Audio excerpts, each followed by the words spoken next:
next call is September 7th. I can't believe I just said September. And the objective of our call is to connect luxury-focused agents with luxury industry leaders. I am down here in Tampa, Florida. Jennifer Scales, Anjali is in Tampa as well. Julie Wright from Tampa, a few of us down here. Jason Smith is in Miami, and he's going to join us in a second. Right here. Great. And then just a couple housekeeping notes. If you received this invitation, then you are on our list, and you will also receive a follow-up and a recording. And if you did not receive the invitation, someone shared it with you or you saw it on social media, I'm going to, as soon as I stop talking, put in the chat how you can provide me your email for future invitations. I think that's it. Also, stay on the line after Jason and Jason are done talking. If you are in need of a luxury referral agent, we stick around at the end, and we'll help you connect with someone if you are in need. But for now, Anjali, if you want to get started with introduction to Jason, I'll put a few notes in the chat. Absolutely. Thanks, Jen. Welcome, everybody. This is one of the most exciting calls we've had. We have the man, the myth, the legend, Jason Abrams himself making time to be with us. Or as he humbly shakes his head, that is wonderful. Thank you.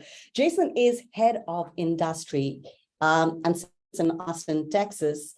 And he brings with him 20 years of experience as an operating principal, team leader, KW Maps coach, and a founding board member of KW KidScan. I mean, there really isn't much you haven't done, is there? He's also a mega agent business owner who has sold real estate across 3 continents. Okay, they don't Keep up, people. They don't care. They really don't. I appreciate that, though. They do. But can I talk about one thing that's really cool? I mean, we all know you've been on HGTV with Scoring the Deal and, you know. The only person that watched that was my mom, but yes, I did that. Not true. We can take a poll right now. But let's talk about one of your interesting things as well, which is School is Cool. Now, that is something, yes. That I will talk about. I'm really passionate about that. So, we're an education-based company. We always have been.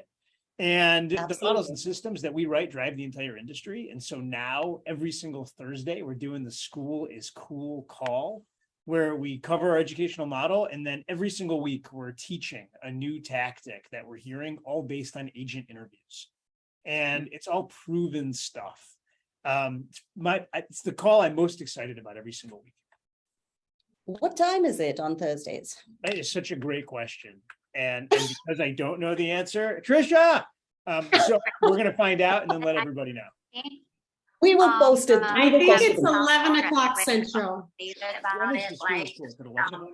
Cash offer script. Oops. Trisha's going to hop on here and then put the link in the chat for everybody. That'd be terrific. Absolutely wonderful. Okay, I will not ask you any more questions like this, I promise. Okay. Over to you, Jason Smith. Let the two Jasons have a chat now. Awesome. Thank you, Anjali. Thank you, Jen. Welcome, Jason Abrams. Pleasure to have you. Thank you very much for investing some time with us today. So we'll get right to it. Tell us about yourself and how did it all start for you in real estate, Jason Abrams? Yeah, let's keep that short because that's not a duplicatable model for anybody. I went on an elongated high school plan, graduated with a 1.8, and in Michigan at the time, it only took 4 days to get a real estate license. And so I took the test. I got the requisite C- to allow me to help people purchase and sell the most expensive liquid asset that they have, and became a real estate agent at 19. Nice. Okay. It says here, and just researching you, it says that for several years of the NFL draft, you took 17% of those NFL draft picks worked with you for housing. Is that accurate? Yeah, I think that's a fair average over that time. I mean, in 2016, I hit 29% of the first round of that draft. I think all told, I represented just over 800 active NFL players during that period. That's between myself and then our sister company, which was a mortgage / payday loan business, which I know sounds a little weird, but NFL players only get paid 16 weeks out of the year because it's a 16-week season. And so a lot of them have budgeting issues. I was the guy that helped you make it to your next paycheck. Understood. And it said that you wouldn't sell a property to somebody in their first year. You would have them rent first. You would not sell, correct? That was a rule that we had. It was so depressing, right? Because I got these kids and they were kids at the time. The interesting thing about working with athletes is every year they're still kids and you get older. And so the challenge was I would get you for your first house and things were going great. And I would go on this ride with you during your career. I was the last face you saw when you were leaving a city and the first face you saw when you went to a new city. And then I was helping everybody through bankruptcy. And I got really tired of that. And I decided that one of the problems was that they were buying real estate without any understanding of how to live. And so I said, I won't sell you a house your first year. You have to rent. And then you have to go through the same process as if you were going to buy.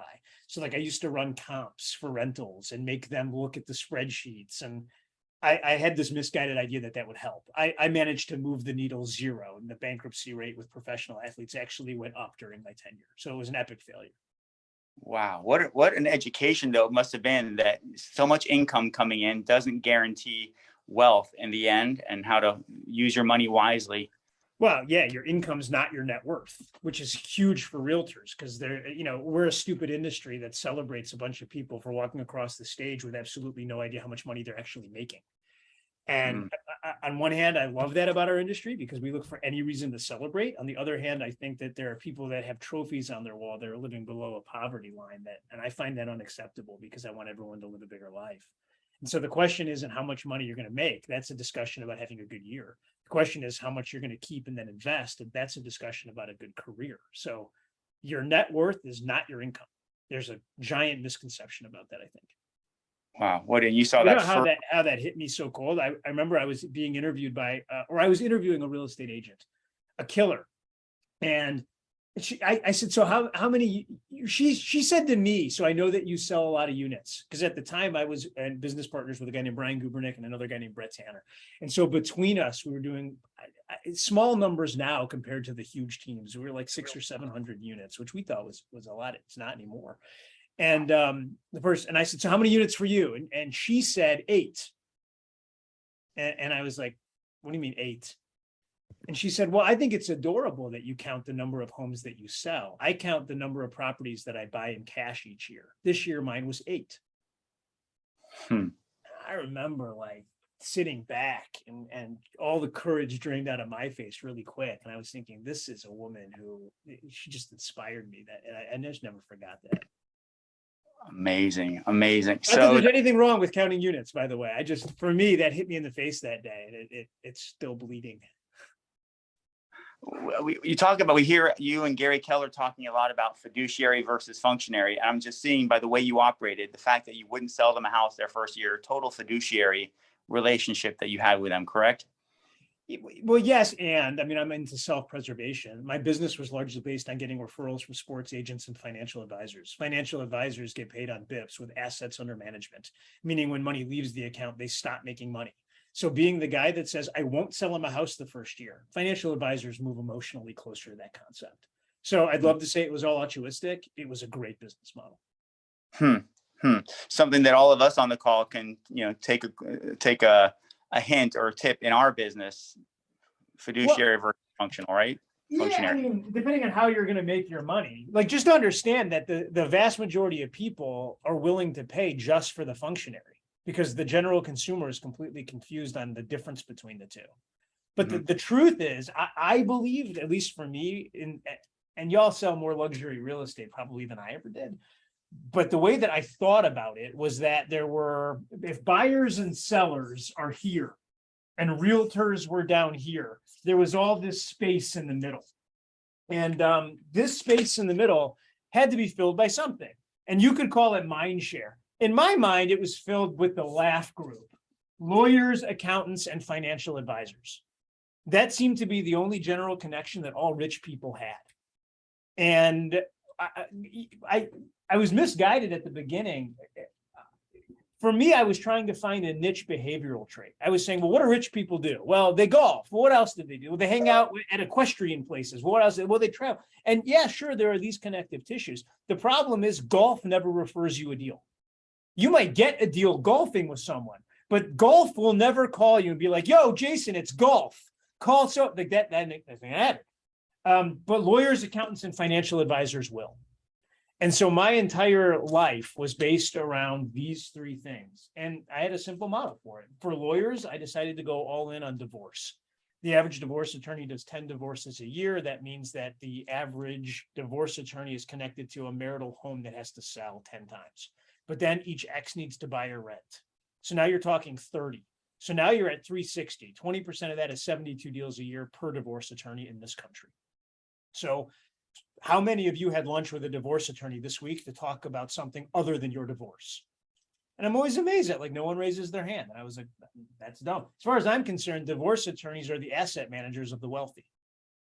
54% are going to get divorced. And by the way, when you go into a shifting market, that number skyrockets. Depending on the severity of a recession, affluent people divorce rate spikes as high as 34%. Other people spike 9%. Why? Well, because they were poor and having money problems always. With rich folks, it's a little different on the luxury side. I think what happens is you look up and say, okay, we were going to Hawaii every year. We were driving luxury cars every year, and we were living in a great house. Now we can't do those things. I didn't really like you then. And all of a sudden, the divorce rate spikes. And so that was key. Accountants, that was key. And financial advisors was the most important because at some point, everybody calls their advisor prior to making a giant decision. And so I would use the Forbes 1200 list. If you guys use that list, it breaks up every city. There's 1,200 people on it. It's the largest 1,200 from AUM, assets under management. And my model is any city I live in, I'm going to know everyone managing more than $500 million. So what does that look like? Is that a meeting once a quarter, Jason? Is it a phone call? I don't think anyone wants to meet with you once a quarter. I think maybe people in your data bank might want to because they actually like you. I'm under no illusion that business to business is different than SOI. And so I break my world into two sides. It's the Forbes 1200, Serena. I see you in the chat. By the way, feel free to ask questions in the chat. I'm watching it. I think with SOI meeting once a quarter, I think Popeye, we could have a whole discussion on what I think that looks like. For business to business, I think you have to add value. And I think that anytime you're going to think about value, you just write the words needed and useful.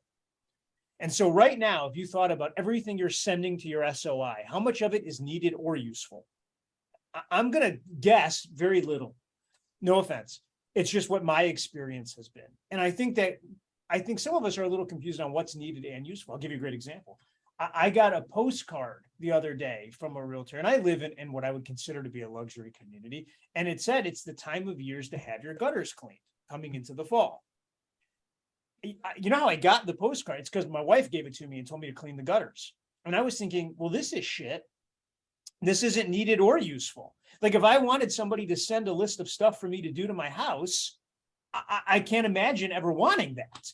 It would be needed or useful if my realtor called and said, hey, it's the time of year to clean your gutters. You're one of my best people in my SOI. Do you mind if I send someone over to do it for you? It's not just my job to help you buy a beautiful home. I want to help you live beautifully. Can I handle your gutters from now on? That would be the greatest $70 gift a realtor could ever give me. That would be needed and useful. So for me, what's needed and useful to a financial advisor, my value prop was this. You give me a list of every single person that you're representing's addresses. I don't need their names. I just need their addresses. And I don't care if they have property all over the world, with most of my people did. And I'll give you once a quarter a one-page abstract on that property.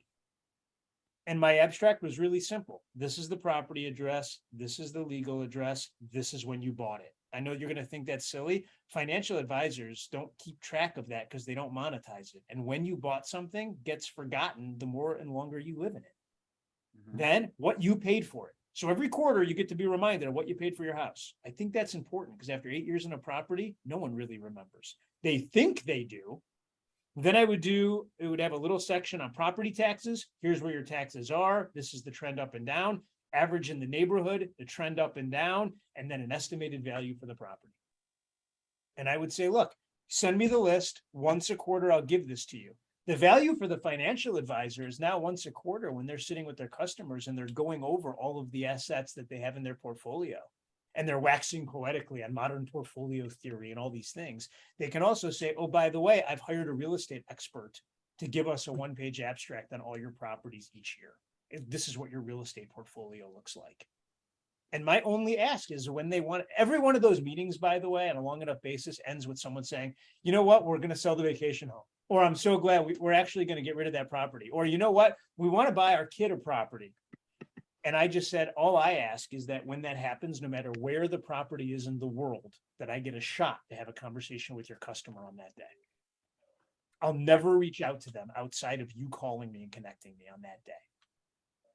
And that was really powerful. We hit a point where we were running almost 3,000 of those on a monthly basis.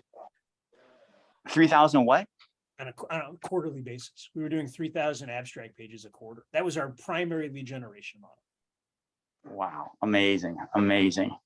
So just telling us more about the luxury buyers and sellers, what do most of us not know about when dealing with them? Anything else you can give us when approaching from a mindset standpoint? Anything else? I think with this group, I think you guys know. Roll down. I think everyone in this group knows it all. I'm sure of that. So I can't tell you anything you don't know. Maybe I can tell you something you do, but in an unexpected way. And the person who I think does that best is Brady Sandall. And he said to me, I said, Brady, what's luxury? And he said, oh, it's really simple. Luxury is what everybody wants. They want it easier, they want it faster, and they want it more beautifully delivered. And I said, man, that's interesting. Tell me more about that. And he said, well, if you were to check into the Four Seasons and it took an hour to check in, it wouldn't matter anything else. That's no longer a luxury experience. Or if you were to check into the Four Seasons and it took 1 minute, but you got to your room and it was a mess, or it just wasn't nice, it doesn't matter what else happens. It's not a luxury experience.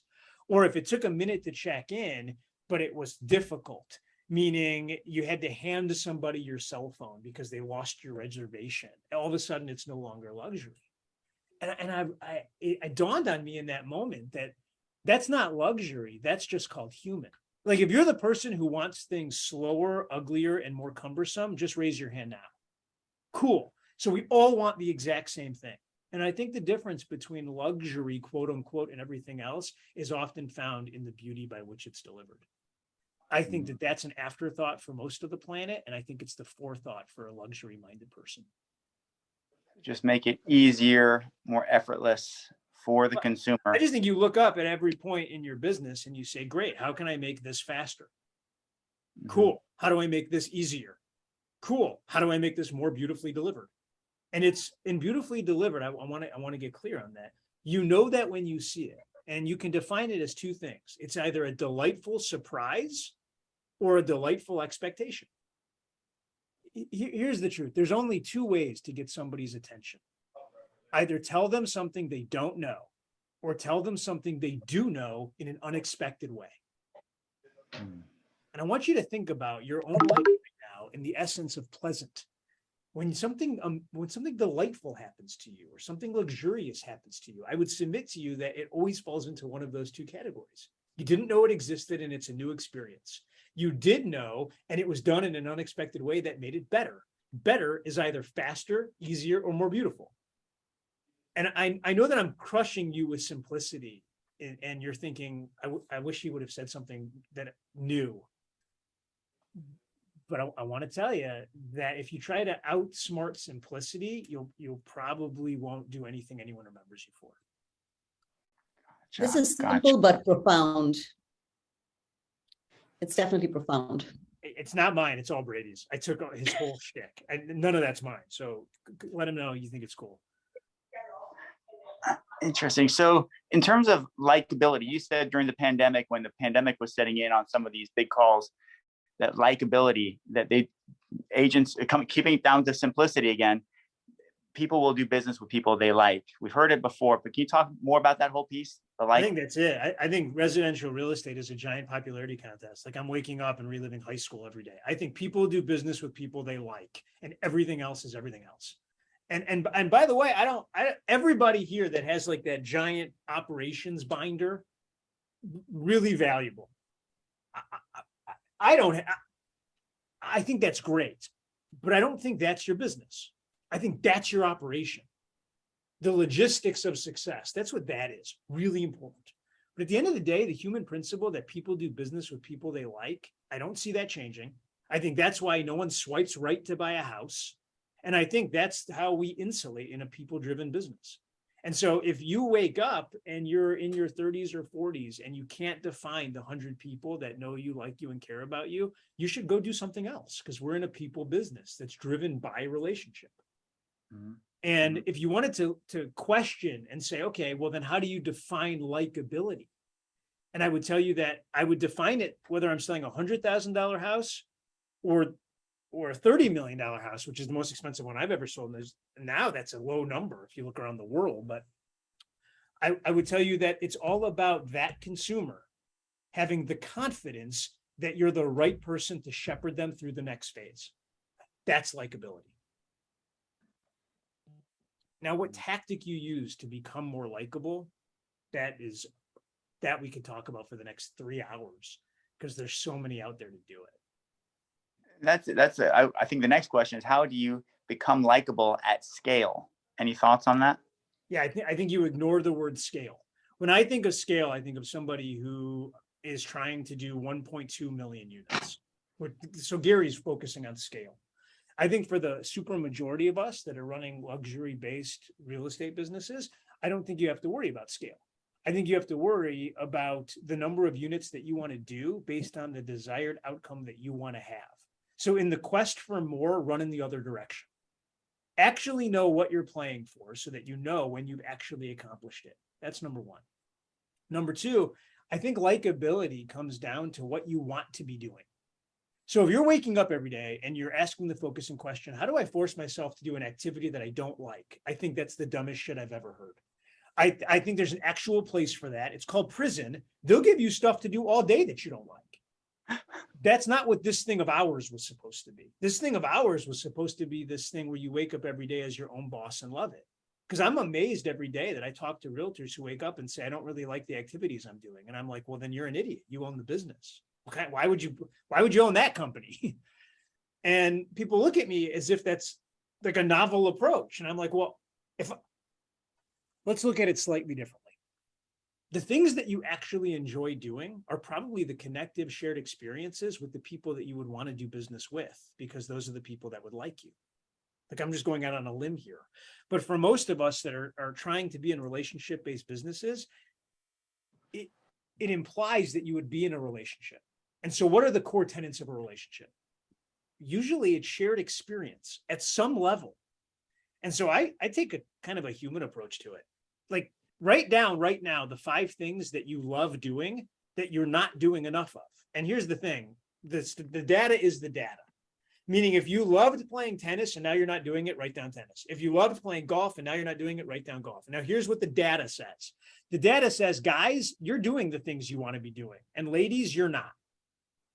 I didn't write the data. I'm reporting the news. Please don't get upset with me. The data says, ladies, and our industry is 62% strong female leadership. So I'm going to talk directly to that group because our entire company is built on it. The data says you will take care of everybody else's needs before you even consider your own. That's what the data says. And so here's what I'm going to say. I love that. Thank you. Every one of you, thank you. Because I've been the beneficiary of that. I know that's been true with the women in my life. My needs have been met. That said, stop it. Make a list of the things that you want to be doing and then commit to doing them 3 or 4 days a week. And the only thing you have to add to that, do them with strangers. So if you love playing tennis, great. Play twice a week and make sure you're doing it with people that you don't know. You're going to make a lot of money. I tell the story all the time of this woman in Savannah, Georgia. I won't wax poetically and give you the whole thing, but here's what she discovered. She discovered that there was a lot of women in Savannah, Georgia that would have liked playing tennis. And so here's what she did. She said, who does the people that I know, she used to love playing tennis. She said, who do you know that would like to play with me? She got a list of 7 strangers. She called all 7. and said, look, I used to love playing tennis. I don't play anymore. I'd love to play. Do you want to play with me? She was amazed that they all said yes. Here's what she did, you guys. She started playing Tuesdays from 11 to 1. Now, just for a side note, who else is playing tennis on Tuesday from 11 to 1? Rich people. Right. The homeless don't even play, it turns out, at scale. Now she's playing tennis from 11 to 1 with these people. Here's the model. Number one, you touch them before the event, meaning you're telling them where they're playing. You're the one who's organizing it. Number two, you got to make the event easier for all of them. Here's how she did it. She said, don't worry about bringing water. I'm bringing it. Don't worry about bringing tennis balls. I'm bringing it. Don't worry about orange slices and a stupid snack. I got you covered. All you do is show up. I'm taking care of getting the courts and everything else. Next step, you got to enjoy the activity. You can't be there. You remember at like your first wedding when you went table to table, making sure everyone else was having a good time? And then at your second one, you just ate. It's your second one. So you have to go and actually enjoy playing tennis. People know. That's the whole idea of dance like no one's watching. It's because if you do that, everyone else dances too. You got to enjoy the event. And the last step, at the end of the event, you have to wind it up for everybody via email or text. We had a great time. Nikki beat Georgia. Samantha broke her ankle. She's out, unfortunately. Jennifer did great. You got to wind it together. You're the mayor of Tennis Town. Y'all, if that's all you did twice a week, and each week you had 6 or 7 other people, I just want you to know you'd never have to go look for a deal again, because here's the simple truth. That would become the best part of their week. You know how I know? Because write down the best part of your week. I bet it's lame. You know how I came to this conclusion? A buddy of mine, he had a baby. Well, his wife had the baby. And we had poker night on Thursday nights. We were younger. And he said, we have to move poker nights. And I said, dude, we've been doing poker night forever. He goes, we got to move it to Wednesdays because my wife is busy on Thursdays. And I said, what do you mean she's busy? You have a 90-day-old child. And she said, my wife goes to the grocery store on Thursday nights. And I was like, what, dude?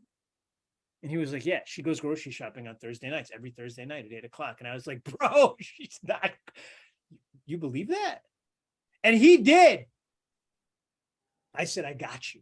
And so I tailed her 2 Thursday nights in a row because I'm a good friend. And I was blown away what I found.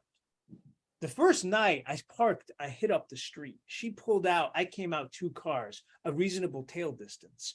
And she drove. And I watched her pull into a grocery store. I watched her park. Then I watched her get out of her car and she met 2 other people. They were all dressed the same, skin tight black pants and Ugg boots. I thought it was a cult. And then I watched the most perverse thing I have ever seen over the next hour. They went aisle by aisle in the grocery store. I couldn't believe it. I called my mom and said, Mom, what are they doing? I was waiting for like a group of guys to jump out of the tomatoes or like a club to open up in the frozen section. You know what my mom told me? She said, you're a stupid boy. You don't understand anything. I said, well, tell me. And she said, I bet you Thursday night grocery shopping is the greatest part of her week. She's doing it with 2 other women that I bet you can understand where she's at. I bet you just being away from that baby is probably the most freeing thing. And I bet you that you've discounted the experience that she looks forward to. And it dawned on me. If you can become the best part of somebody's week, you never have to look for a real estate deal again. And so I don't care if it's tennis. I don't care if it's yoga. I don't care if it's wine tasting. There's a kid in Grand Rapids, Michigan. He loves board games. And so every Thursday night, at 6 o'clock, he found a bar. They set up 3 high top tables of board games. I don't. I'm an adult. But this is what he likes. Y'all, there's a bunch of people that after work want to come for a drink and play a board game. Blows me away. But I guess that's what I'm thinking is likability. Likability starts with liking your day and liking yourself. And then everybody else just seems to fall into place and like you too. Wow. Great stuff, Jason. Thank you for that. Good stuff. So the whole thing of the notion of grin and bear it.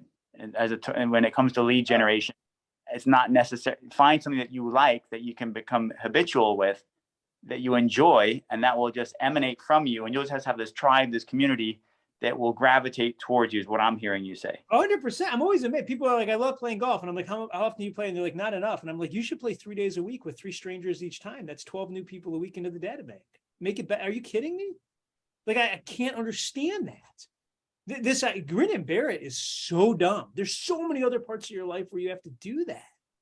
And by the way, if you're going to do this model, it's the only advice I would give you. You got to take your significant other along on the journey, because if all of a sudden you're like, hey, I got to golf 3 times a week, but trust me, it's business.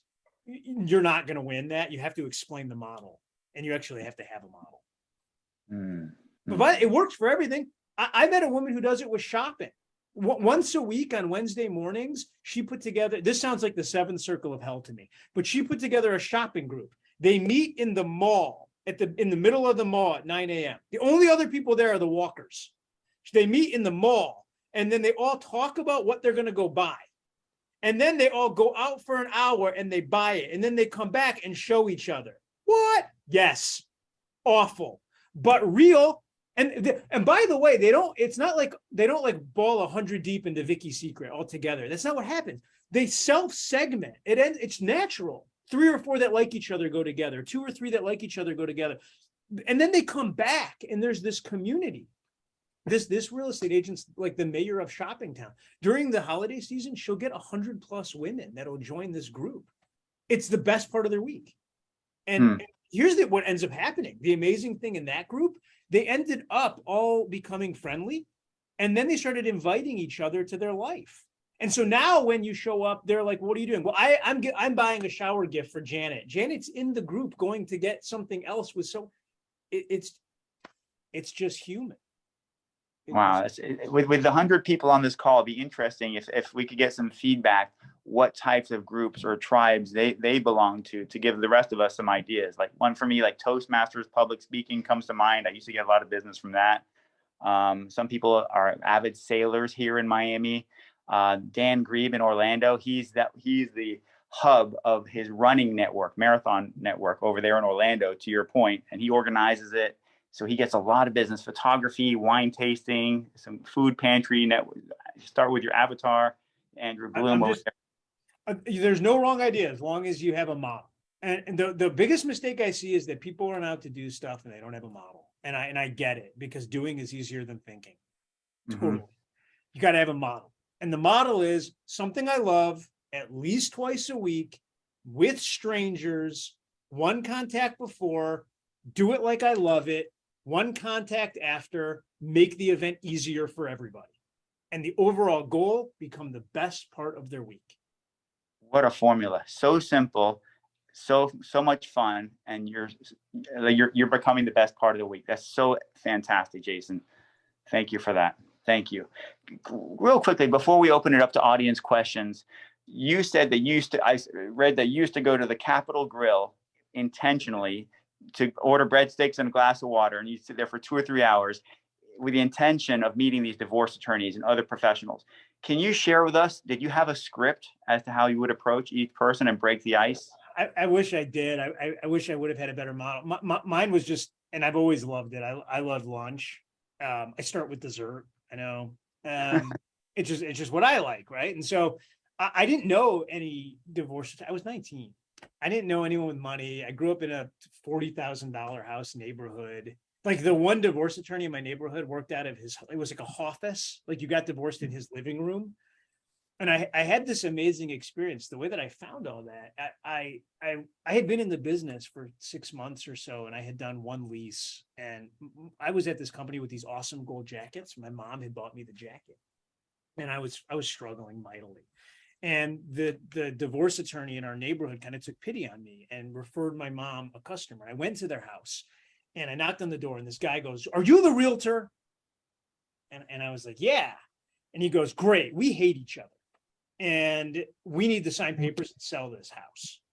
And I was like, "Okay." And he was like, "We can't even be in the same room. I'm going to meet with you in the kitchen. And this is all in the doorway. My wife, she'll meet with you in the living room, and we need to sell." And I was like, "Great. But we have to slow this process down because I have this binder and I need to take you through. I have a whole presentation. You're going to love it. Everyone loves it." And he was like, "I don't need any of that shit. We need to sell." I was in and out of that house in 8 minutes. And I remember I got in my Grand Am and I like rolled down the windows and like turned on Living on a Prayer.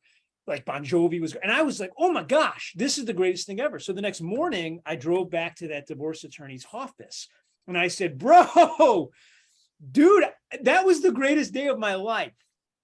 because that was like a $200,000 house. I had never been in a house like that. I was like, this might as well have been like where the Fresh Prince of Bel-Air lived. Like I was blown away, and I was like, I need more of that.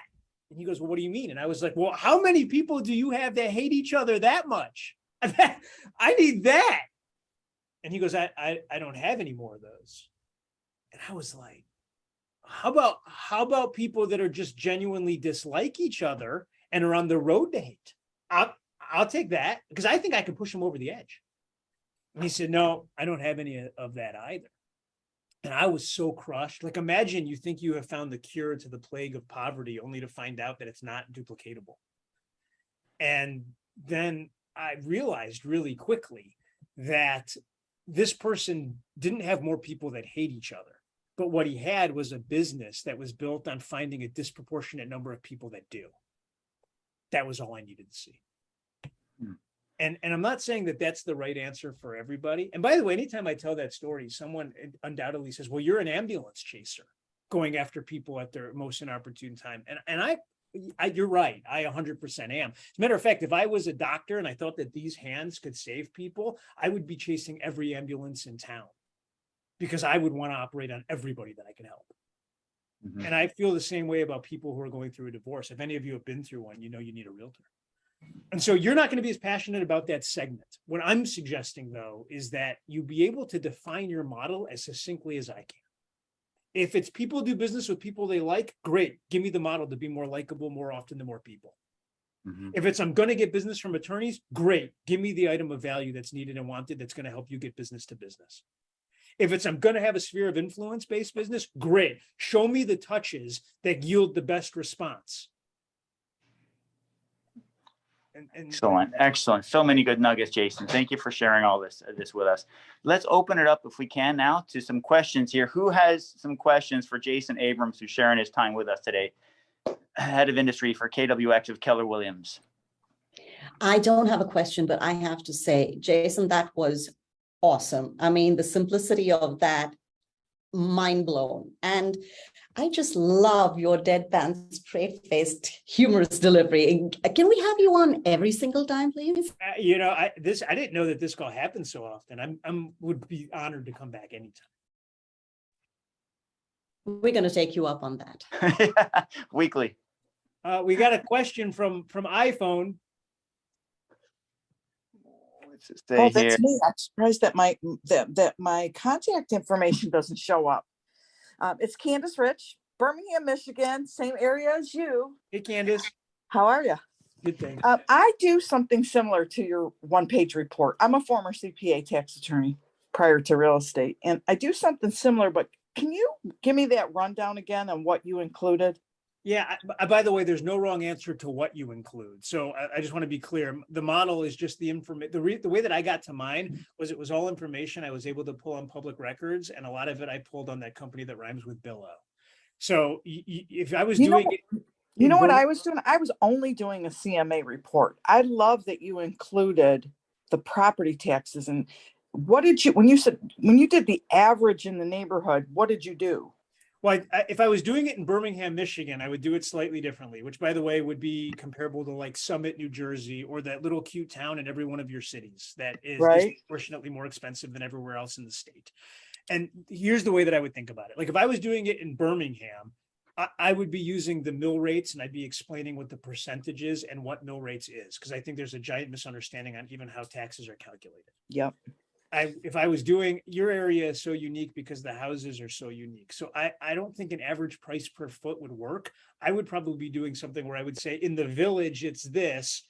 It's a city north of, right? If I'm north of 14 Mile, it's this. If I'm north, right. I would break it up like that because those people know where they live. The key that you're going to find, it isn't that you're providing the information about their primary in the town that they live. It's that everyone that lives in Birmingham also has a place in Boca. That's right.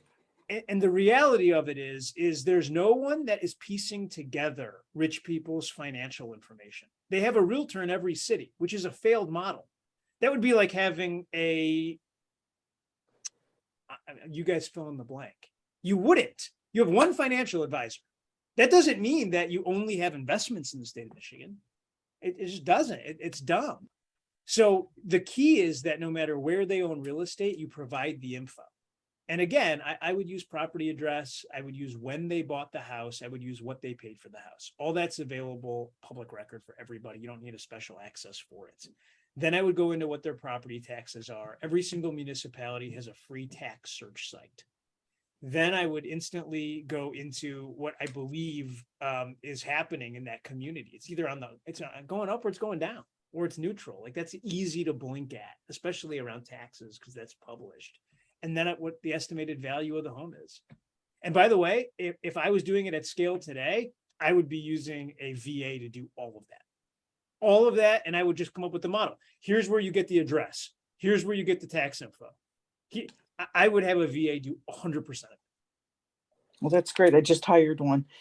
Now, who are you just contacting your referral partner in Florida to run the comp for you? I'm not. I'm using that company that rhymes with Billo. I mean, I can just blink at it and see all the sales. Like Okay. I just don't need. I used to, when I first started, I had to have a realtor in every city. That was really hard because I was running a national business. Now information is a commodity and they're selling it for free. And the only people not using it are realtors. It's really bizarre to me. Realtors look up and they're like, I'm not going to get my info from Zillow. And I'm like, why? Everyone else is. What are you going to prove a point? Understand. That was fabulous. Thank you so much. Thanks for being here today. Great question. Great question. Any other questions for Jason Abrams? Nothing's off limits, y'all. You can ask anything about KW or anything that you want. There were a few questions that came in earlier that I wasn't able to keep up with. So guys, don't be shy, jump right in, take yourself off mute. Well, if people are being shy, let me jump right in and ask. Jason, tell us a little bit more about School is Cool. And what, who does it help? What are we going to be seeing? I think that's designed for anyone who's wild and passionate about teaching. Like I'm teaching how to teach. That's it. And, I think the world is slightly confused on education and whether or not there's a model for it. And we have a really simple model that we just don't talk about. And so what is the educational model? And then what are the coolest things happening in the industry? Like today or tomorrow on that call, we're going to give a step-by-step model of a guy named Elio. He's 20. He did 51 deals his first year, 37 of them by way of Instagram. And so what's his model on Instagram? I'm fascinated by that. I'm wildly curious. And I think that one of the mistakes that the industry is making right now is they're writing education and content based on theory. And I have absolutely no patience for theory. I only want proven. Show me what you're already doing. Prove to me that it works. Show me that it's a model. So like if you're rich because of inheritance, I love you for that. The problem is it's not duplicatable for me. I need duplicatable, proven models, and I need a steady diet of them or I get really uncomfortable. And that's what that call is. Nice. Any books that you would recommend, books that you've been reading, books that we need to know about in the luxury realm or just the sales realm? Any realm. How about we do this? If you're interested in that kind of thing, can you put whatever topic you're struggling with right now in the chat and I'll tell you the perfect book for you? Great idea.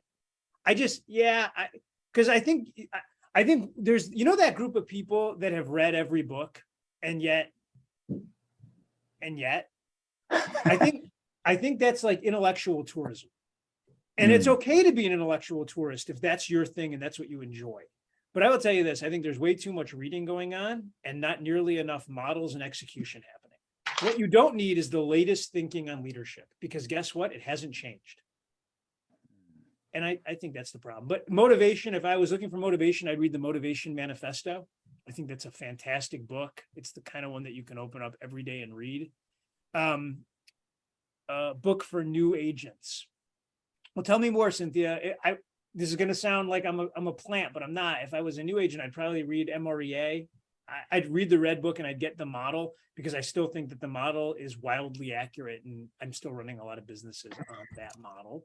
Well, I think there's a lot I'm learning educational wise, but I feel like it would be nice to get some books that are more kind of on the personal side. Like I like how you're talking about connecting with people and all that, because I think there's plenty of resources out there for do this, this, this, and this to be an agent. I want kind of that other side that you seem to be really into.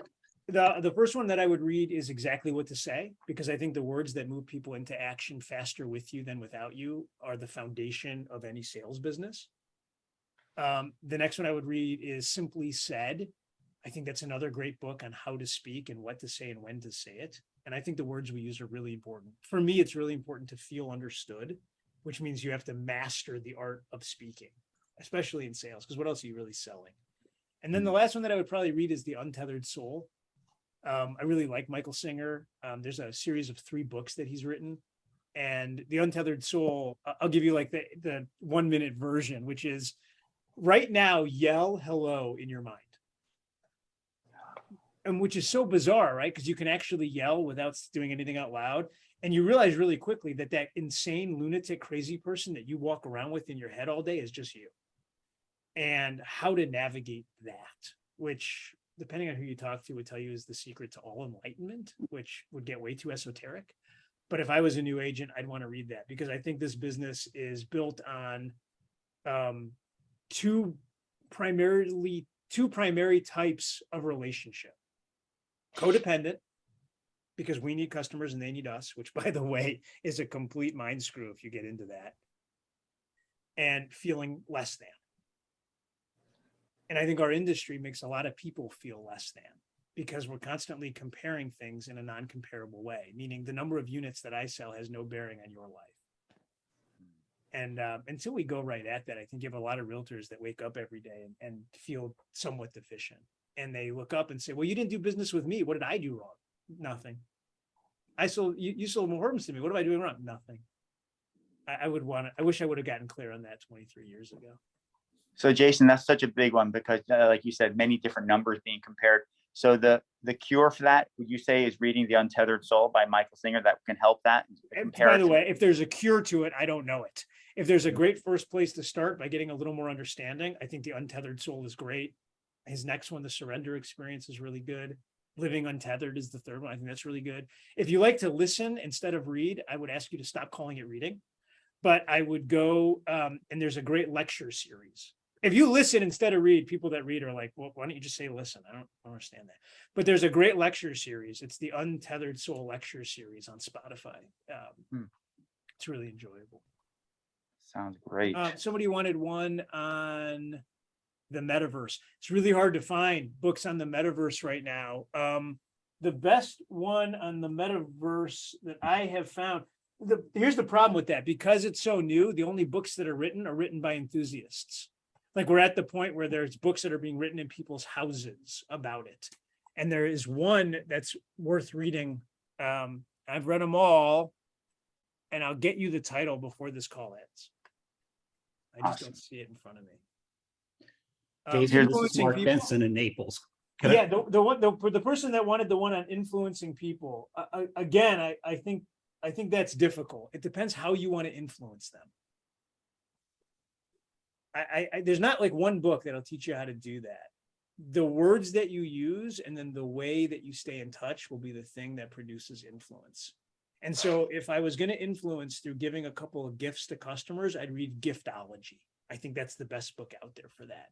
If I was going to influence people through the words that I'd say, I'd read the other 2 that I just mentioned. Mark? Excellent stuff. We have a question from Richard Calabat here in Miami, Coral Gables. Go ahead, Richard. And then Mark Benson. And Mark Benson in Naples.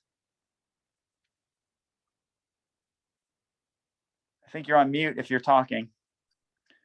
I'll go, and then Richard can jump in. Thank you, Mark. Jason, you mentioned a $30 million transaction. I'm curious about that. And also, can you describe a transaction perhaps, or a client that you work with that you really found it to be the most exhilarating transaction you ever involved in? Yeah, I most exhilarating. Yeah. I don't know. I mean, I've done a few cool things. I went on a listing appointment in the kind of like the outskirts farms of England. And like, I just had never seen anything like that before. And when I got there was this amazing lunch that they had set up, and they served champagne and I took the channel from France to do that deal, and then went back to France and went and spoke at a real estate convention. Like, that whole thing was charmed.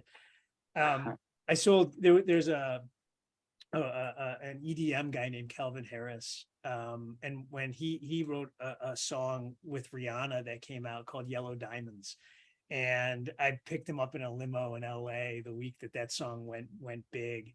And we were out looking at mansions in LA. And then that song came on the radio. And I'm not good at doing accents, but so this is going to sound terrible. Everyone's going to cringe. But he looked up and he goes, "I'm listening to my own song while shopping for my own mansion in a limo." I remember thinking like, oh my God, like I got to be a part of that. I'll never forget that day. And every time an athlete or an entertainer bought a house for their mom or grandmother, I would fly in for those closings. Like, that was just because there's so much about sports to hate, especially now that it's all commercialized. I mean, now they pay college players. But like those moments, even if it all ended badly and we had to help them move out of those homes, which was probably the worst days, those were the best.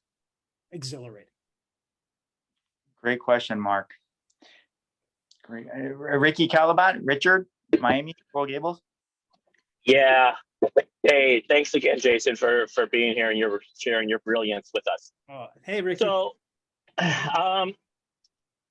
right now, because the market is shifting, I wanted to see what you would advise when we have, especially in the luxury space, if it's a seller's, second, third, fourth home, and they have the set number that they want to get and they don't want to reduce it, and it's I don't have to sell mentality, and some of them still actually think the market is really hot.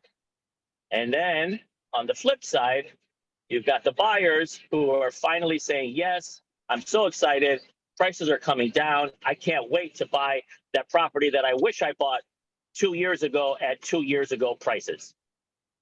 So how are you bridging that gap, or how would you advise to bridge that gap of what we're seeing today? I'm taking year-long listings. I'm bridging it right now in real time. By the way, I've never been able to change anyone's mind for the better or the worse. You guys are all probably more talented than I am when it comes to that kind of thing. I've never been great at that. I just believe that time heals all wounds and wounds all heals. And so I'm listing homes for a year right now. And to be honest with you, I don't really care what personal journey anyone goes through on the way. I can only tell you what I know, which is if you chase the market, you usually lose. That said, you're rich and you're going to make the decisions that are best for you and your family based on your understanding of the macroeconomics. I'm along for that ride with you. Let's just go on it for a year together. Mm-hmm. Richard, if I can mention one thing that I heard from a very successful luxury agent here in Miami 10 years ago, he said that those types of sellers do not have to sell. They choose to sell. Therefore, you have to find them the next property that they desire more than the current property in order to lower their price on the current listing. I thought that was pretty smart. So show them other properties, these sellers that are overpriced, have them become in love with something. That's what I heard from someone else, if that helps at all.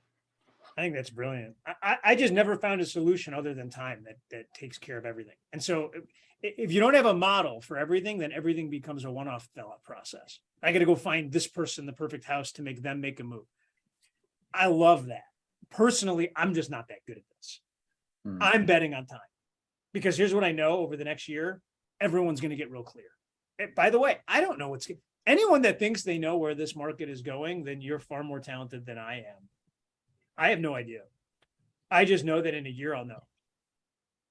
So you're saying that you don't know that the market's going to go down, correct, Jason Abrams? I have no idea. Anybody that says they do, like, I get it. I can look at indicator. Okay, got it. Like, I get it, which way the wind blows. No one knows. Like, if you actually think your financial advisor knows what's going to happen tomorrow in the market, then you're an idiot. It's just not real. You know how you know it's not real? Because you go to doctors who are supposed to know a ton more than you. How many of them treat the symptom and hope they get it right? By the way, hashtag anyone that prescribed antibiotics ever. And that's okay. They don't actually know until you get into the real deep studies when they start doing diagnosis. But no one can diagnose the economy like that because you know why? It's driven by irrational actors. If you don't think they're irrational, then go watch any news station from MSNBC to Fox News to CNN any day, and you tell me your politicians are rational actors. I don't buy it because here's the thing. They can change the entire economic in three ways. They can pass laws, they can change rates, they can change the number of quantitative easing purchases that they make. Those are the three levers. Nobody knows what they're going to do next. Now multiply that by 300 governments around the world, all dealing with different things. And then you want to tell me you know what's happening next? Don't buy it. Excellent point. Excellent point. Any other questions? We've got, it's coming up to 11 o'clock and we know your time is valuable, Jason Abrams. Any other questions for Jason before Jen just wraps it up and announces our next guest? All right, Jason, thank you so much for what you've shared with us. Your time is super valuable. We really appreciate you being here and giving us your insights. Really, really do appreciate it. It was my honor. And here's the thing. I know anytime I speak, I irritate at least 10% of the room and someone's offended and I get it. So I'm going to put my cell number in the chat log and my email address. And I've been through enough of these tonight. Instead of emailing my boss, which is Gary@kw.com, can you just reach out to me directly and we'll handle it? Okay, awesome. Great. Jason, you are awesome. I really not enjoyed one of our sessions as much as this before. It has been such an absolute pleasure, and we are definitely taking you up on the offer of having you on again. Thanks, you guys. This was fabulous. It's an honor for me. I think of Keller Williams like this giant garden, which is a little weird, but you're all part of it. And there's like this small group of us that get the opportunity to attend kind of nationally to it for a really short period of time, because Gary's going to find someone smarter and faster and better looking, all the things. He's the king of that. And so I know this is a short run for me. And I just want to tell you, it's the greatest honor of my life to get to do it. And I'm grateful to all of you guys. So thanks so much for letting me have the job.